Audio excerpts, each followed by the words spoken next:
जो हो गया उसे सोचा नहीं करते, जो हो गया उसे सोचा नहीं करते, जो मिल गया उसे खोया नहीं करते, सफलता भी उन्हें हासिल होती है जो वक्त और हालात पर रोया नहीं करते।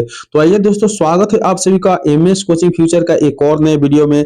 यदि आप भी मैट्रिक बोर्ड परीक्षा 2025 में शामिल होने वाले विद्यार्थी है तो आशा हम करते हैं कि आप जहां भी होंगे वहां मस्त होंगे, अपने पढ़ाई में व्यस्त होंगे, क्योंकि आप लोगों को अगर बोर्ड एग्जाम में अच्छे मार्क्स उठाना है तो बिल्कुल इस यूट्यूब चैनल को सब्सक्राइब करके बेल आइकन को दबाना है।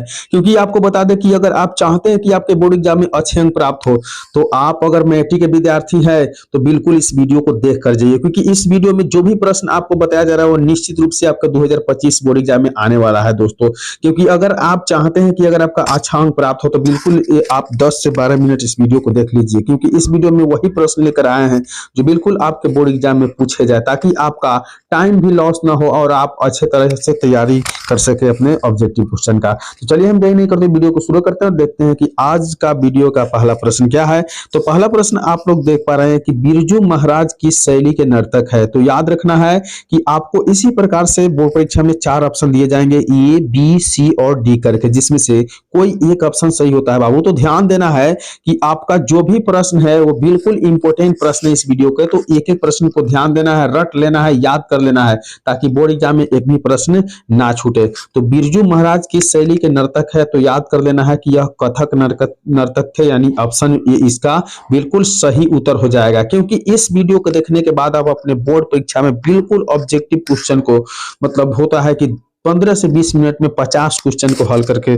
चले आइएगा। तो 2 नंबर प्रश्न आप लोग देख रहे हैं कि बिरजू महाराज का संबंध किस घराने से है। तो याद रखना है कि लखनऊ घराने से बिरजू महाराज का संबंध है, ऑप्शन ए बिल्कुल सही उत्तर है। आपको वीडियो देखकर और प्रश्न देखकर ही अंदाजा हो रहा होगा कि किस प्रकार के प्रश्न इस वीडियो में बताया जा रहा है, तो बिल्कुल इस वीडियो को अंत तक देख लीजिएगा। तो चलिए हम 3 नंबर प्रश्न देखते हैं कि जीत जीत मैं निरखता हूँ पाठ का संबंध किससे है। तो याद रखना है बाबू की जीत जीत मैं निरखता पाठ जो है ना, इसका संबंध आपसे पूछा जा रहा है, तो यह बिरजू महाराज से संबंध है, ऑप्शन सी बिल्कुल इसका सही उत्तर, राइट उत्तर हो जाएगा।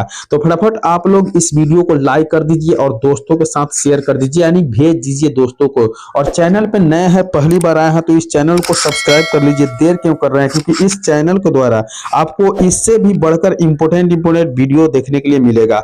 तो 4 नंबर प्रश्न आप देख रहे हैं कि अभिनयो पाठ का लेखक कौन है। तो याद रखना है दोस्तों कि अभिनयो पाठ के जो लेखक है ना, इस 4 नंबर प्रश्न का सही उत्तर ऑप्शन सी अर्थात अशोक वाजपेयी है, यानी ऑप्शन सी बिल्कुल इसका सही उत्तर हो जाएगा। तो चलिए अब हम अगली प्रश्न की ओर बढ़ेंगे और 5 नंबर प्रश्न देखेंगे। दिया हुआ है अभिनयो पाठ गद्य की कौन सी विद्या है। तो अभिनय पाठ जो है गद्य की कौन सी विद्या है पूछा जा रहा है। तो 5 नंबर प्रश्न का सही उत्तर ऑप्शन सी अर्थात ललित स्थल, ऑप्शन सी बिल्कुल इसका राइट उत्तर यानी सही उत्तर हो जाएगा।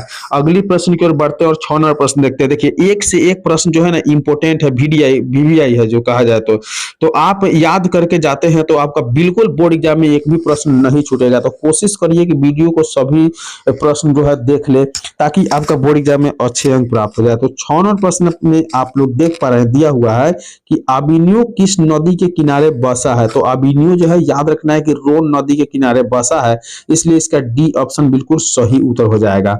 अगले प्रश्न की ओर बढ़ेंगे और 7 नंबर प्रश्न देखेंगे कि लाश शत्रुज क्या है। दोस्तों याद रखना है कि लाश शत्रुज पूछा जा रहा है क्या है, तो इस प्रश्न का सही उत्तर ईसाई मठ यानी ऑप्शन सी बिल्कुल इसका सही उत्तर हो जाएगा। ईसाई का मठ जो है आपका लाश शत्रुज है।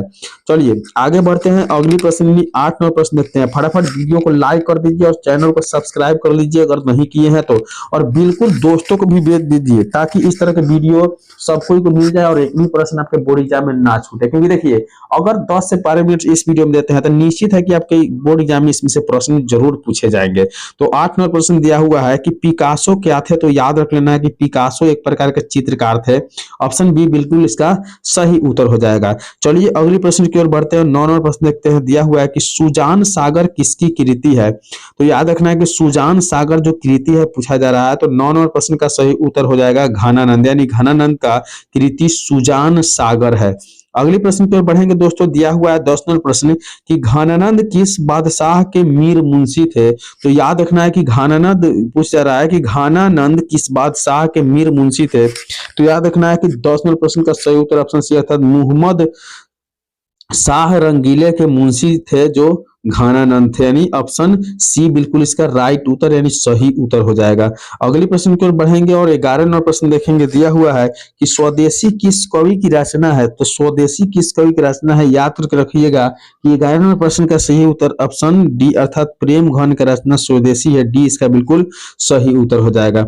चलिए अगली प्रश्न की ओर बढ़ते हैं, देखते हैं 12 नंबर प्रश्न दिया हुआ है कि प्रेम घन किसका उपनाम है। प्रेम घन किसका उपनाम यानी सरनेम है। तो 12 नंबर प्रश्न का जो सही उत्तर है वो बद्री नारायण चौधरी का सरनेम प्रेम घन है, इसलिए ऑप्शन सी बिल्कुल इसका राइट उत्तर यानी सही उत्तर हो जाएगा।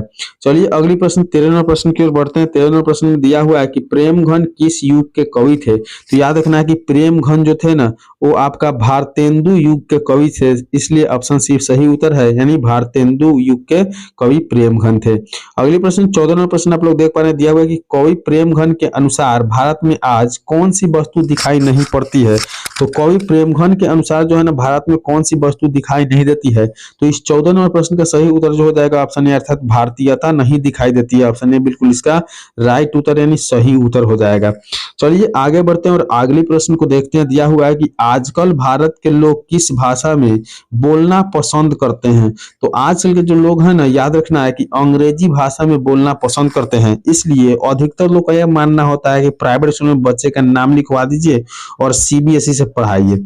चलिए अगली प्रश्न यानी 16 नंबर प्रश्न देखिए। दिया हुआ है कि रसखान ने प्रेम ऐनी किसे कहा, यानी रसखान जो थे वो प्रेम ऐनी किसे कहे थे। तो 16 नंबर प्रश्न के सही उत्तर सी यानी राधा को कहे थे प्रेम ऐनी, इसलिए सी ऑप्शन बिल्कुल इसका सही उत्तर हो जाएगा। चलिए 17 नंबर प्रश्न देखते हैं। दिया हुआ है कि रसखान के चितचोर कौन है। रसखान जो थे उनके चितचोर कौन थे। तो 17 नंबर प्रश्न के सही उत्तर ऑप्शन बी था श्री कृष्ण, यानी इनका चित चोराने वाले कौन थे। तो कृष्ण थे, यानी ऑप्शन बी बिल्कुल इसका सही उत्तर हो जाएगा। अगली प्रश्न 18 नंबर प्रश्न में दिया हुआ है कि रसखान ब्रज के वन बागों पर क्या न्यौछावर के तैयार थे। यानी रसखान थे जो वह ब्रज के वन बागों पर क्या न्यौछावर करने के तैयार थे। तो 18 नंबर प्रश्न का सही जो उत्तर हो जाएगा वह याद रखना है तीनों लोग को न्यौछावर करने के लिए थे प्रशंसा यानी तैयार थे, ऑप्शन सी बिल्कुल इसका राइट उत्तर सही उत्तर हो जाएगा।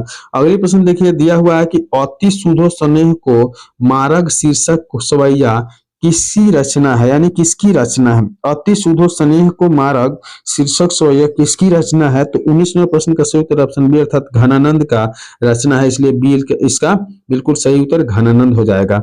अगले प्रश्न को बढ़ेंगे और 20 नंबर प्रश्न देखेंगे। दिया हुआ है घनानंद किस काल के कवि थे। तो 20 नंबर प्रश्न का सही उत्तर हो जाएगा ऑप्शन ए अर्थात घनानंद जो थे मो असुहिनी लय बरसे, यानी घनानंद किस काल के कवि थे।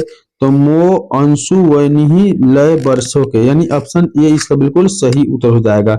अगले प्रश्न की ओर बढ़ेंगे और 21 नंबर प्रश्न देखेंगे। दिया हुआ है कि घनानंद किस काल के कवि थे। तो याद रखना है कि 21 नंबर प्रश्न का सही उत्तर हो जाएगा आपका घनानंद जो थे रीति काल के कवि थे, ऑप्शन सी बिल्कुल इसका राइट उत्तर यानी सही उत्तर हो जाएगा। अगले प्रश्न की ओर बढ़ेंगे और 22 नंबर प्रश्न देखेंगे। दिया हुआ है कि घनानंद किस भाषा के कवि थे। बाबू एक नंबर इंपोर्टेंट प्रश्न है, एक से एक। तो दिया हुआ है कि घनानंद किस भाषा के कवि थे। तो 22 नंबर प्रश्न का सही उत्तर ब्रज भाषा के कवि थे, ऑप्शन सी बिल्कुल इसका सही उत्तर हो जाएगा। अगले प्रश्न की ओर बढ़ेंगे और 23 नंबर प्रश्न देखेंगे। दिया हुआ है कि रिल्के ने काव्य के अतिरिक्त और किन किन विधाओं में रचना की है। तो रिल्के ने काव्यों को जो है अतिरिक्त किन किन विधाओं में रचना की है। तो 23 नंबर प्रश्न का सही उत्तर ऑप्शन डी अर्थात जीवनी और यात्रा वर्णन, जीवनी और यात्रा वर्णन में जो है रचना की, ऑप्शन डी बिल्कुल इसका सही उत्तर हो जाएगा। 24 नंबर प्रश्न दिया हुआ है, देख पा रहे हैं कि दही वाली मंगमा के रचयिता है। तो दही वाली मंगमा के रचयिता कौन है। तो 24 नंबर प्रश्न का सही उत्तर ऑप्शन सी अर्थात श्रीनिवास जो है दही वाली मंगमा के रचयिता है, ऑप्शन सी बिल्कुल इसका सही उत्तर हो जाएगा। अगली प्रश्न की ओर बढ़ेंगे और 25 नंबर प्रश्न देखेंगे। दिया हुआ है कि श्रीनिवास किस भाषा के साहित्यकार है। तो 25 नंबर प्रश्न का सही जो उत्तर हो जाएगा ऑप्शन बी अर्थात कन्नड़ भाषा के जो है साहित्यकार आपका श्रीनिवास है, ऑप्शन बी बिल्कुल इसका राइट उत्तर यानी सही उत्तर हो जाएगा। अगली प्रश्न 26 नंबर प्रश्न की ओर बढ़ेंगे और 26 नंबर प्रश्न देखेंगे। दिया हुआ है कि आकाश का पर्यायवाची शब्द क्या है। तो 26 नंबर प्रश्न का सही उत्तर हो जाएगा ऑप्शन बी अर्थात आकाश का पर्यायवाची शब्द व्योम होता है, इसलिए ऑप्शन बी बिल्कुल इसका सही उत्तर हो जाएगा। इसी के साथ अगले प्रश्न की ओर बढ़ेंगे। एक से एक इंपोर्टेंट प्रश्न इस वीडियो में आप लोग देख रहे हैं, तो फटाफट वीडियो को लाइक कर दीजिए। दिया हुआ है 27वें प्रश्न में कि सूर्य का समानार्थी शब्द क्या है। सूर्य का समानार्थी शब्द क्या है? तो 27वें प्रश्न का जो सही उत्तर है ऑप्शन डी, अर्थात भानु जो है सूर्य का समानार्थी अर्थ है। ऑप्शन डी बिल्कुल इसका राइट उत्तर यानी सही उत्तर हो जाएगा। अगली प्रश्न है 28वें प्रश्न की नाक का बाल होना मुहावरे का अर्थ है। तो नाक का बाल जो होना मुहावरे का अर्थ ऑप्शन है यानी अधिक प्यारा होना, नाक का बाल होना मुहावरे का अर्थ है। ऑप्शन ए बिल्कुल सही उत्तर है, अधिक प्यारा होना। अगली प्रश्न यानी 29वां प्रश्न दिया हुआ है कि सिर उठाना मुहावरे का सही अर्थ क्या है? तो सिर उठाना मुहावरे का सही अर्थ है विरोध में खड़ा होना, यानी ऑप्शन सी बिल्कुल इसका सही उत्तर है।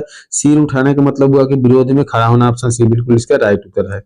अगले प्रश्न की ओर बढ़ेंगे और 30वां प्रश्न है कि दिया हुआ है कि कपटी मित्र किस मुहावरे का अर्थ है? याद रखना कि कपटी जो मित्र है ऑप्शन सी, अर्थात आस्तीन का सांप मुहावरे का अर्थ है कपटी, यानी ऑप्शन सी बिल्कुल इसका राइट उत्तर हो जाएगा। अगली प्रश्न 31वां प्रश्न जो दिया हुआ है कि गोबर गणेश होना मुहावरे का सही अर्थ क्या है? तो गोबर गणेश होना मुहावरे का सही अर्थ यही है कि मूर्ख हो जाना, यानी ऑप्शन ए बिल्कुल इसका राइट उत्तर है। बिल्कुल इंपॉर्टेंट प्रश्न है इस वीडियो के माध्यम से।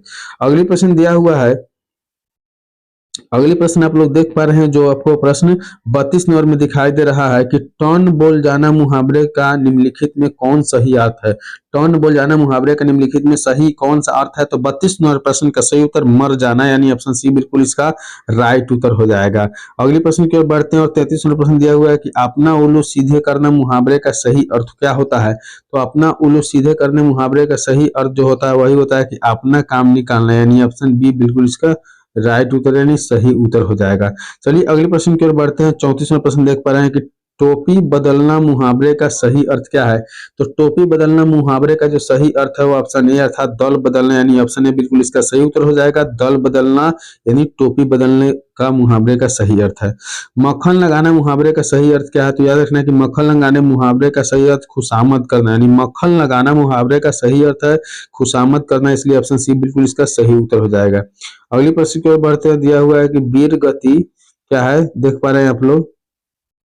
अगली प्रश्न में है 36वां प्रश्न में कि वीर गति पाना मुहावरे का सही अर्थ क्या है?